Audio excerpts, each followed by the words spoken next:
In today's video, we are going to be doing some VFX, like this.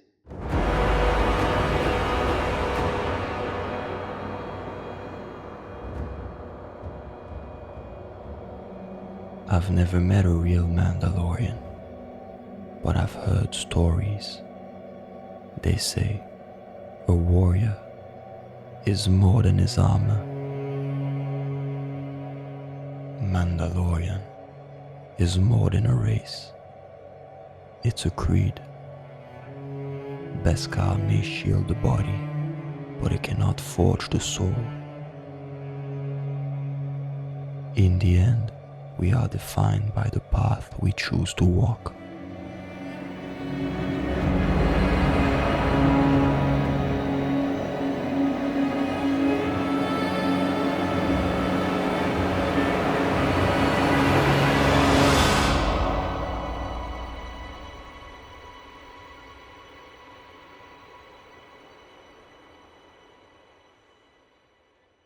My dear friends, hello there. making VFX does not have to be expensive, difficult.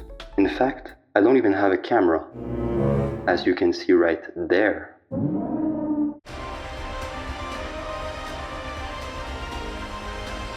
One more time.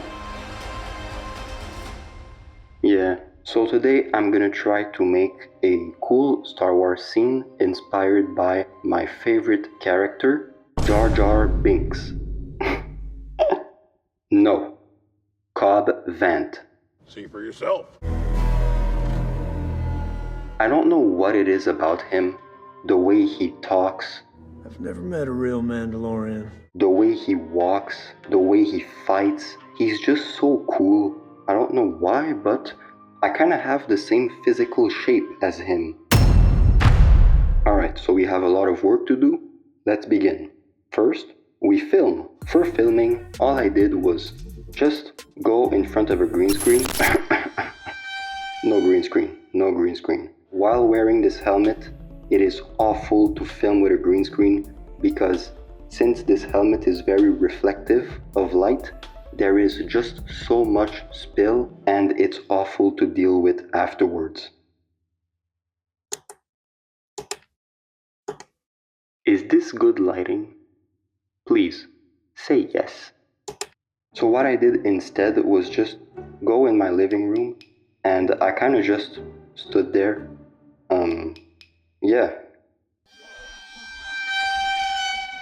Because I'm not really an actor and that's all I had to do for this scene.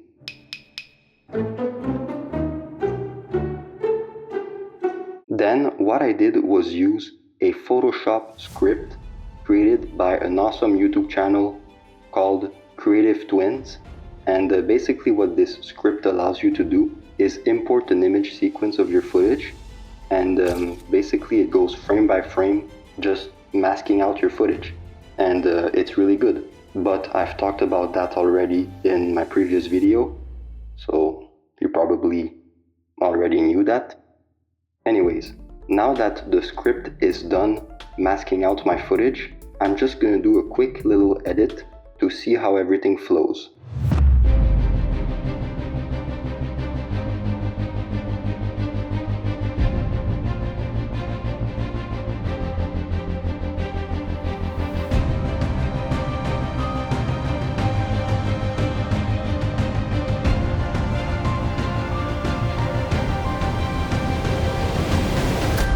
Yeah, this is terrible. Let's make it better.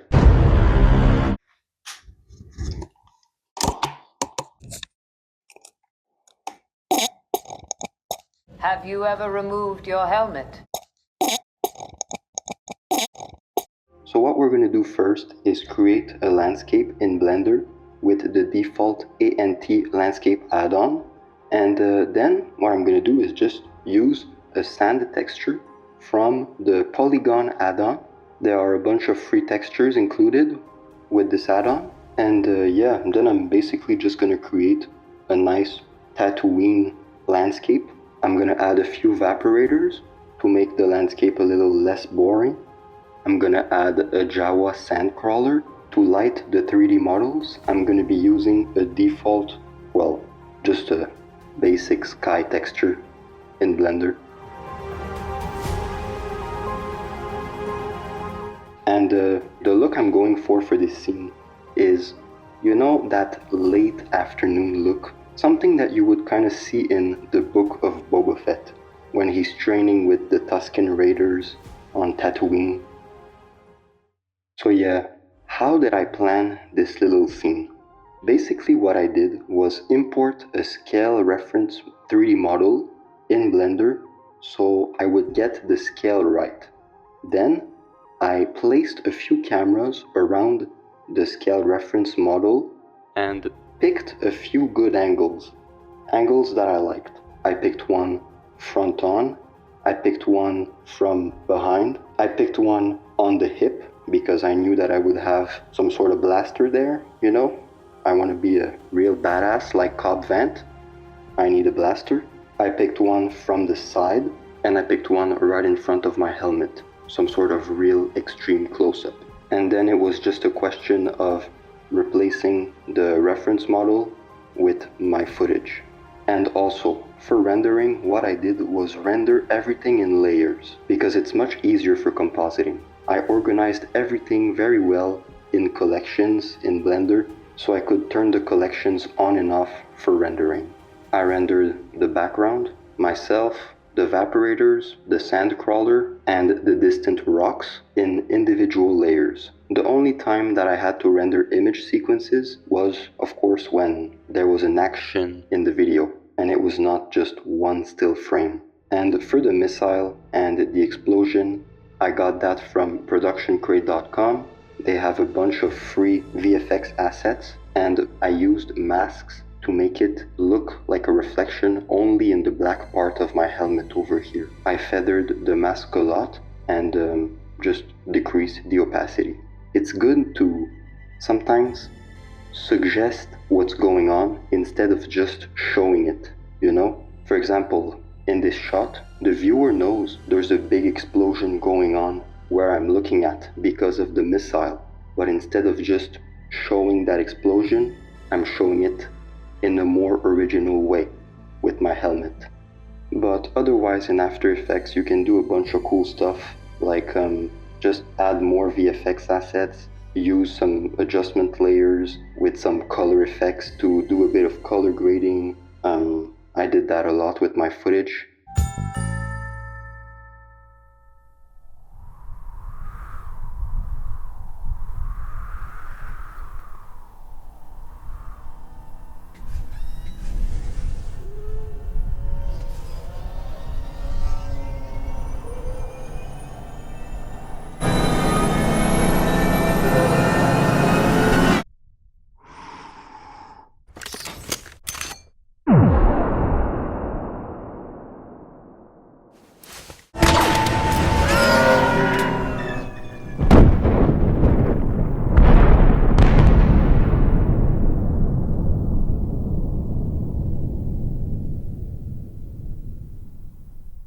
You might be wondering, did the Scout Trooper really deserve this?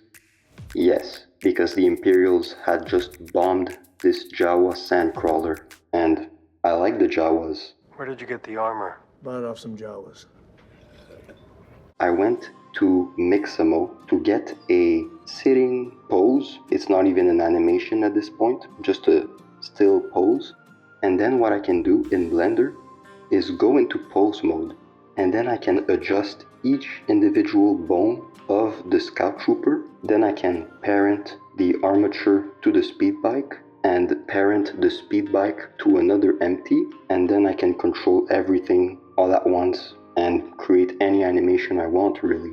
Oh yeah, and also I used a free add-on called Pew Pew made by, I think it's High Ground Animations. The add-on is free.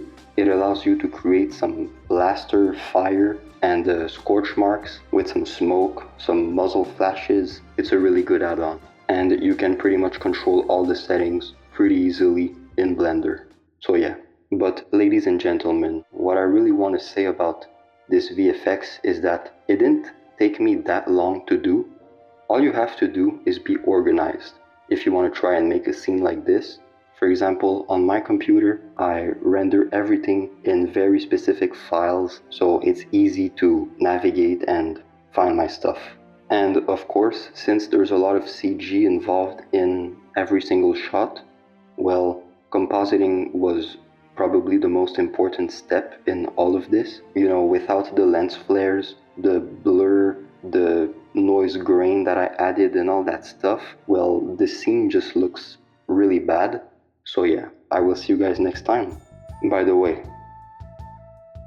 I know you were wondering, I have never removed this helmet since 2019, I believe. This is the way.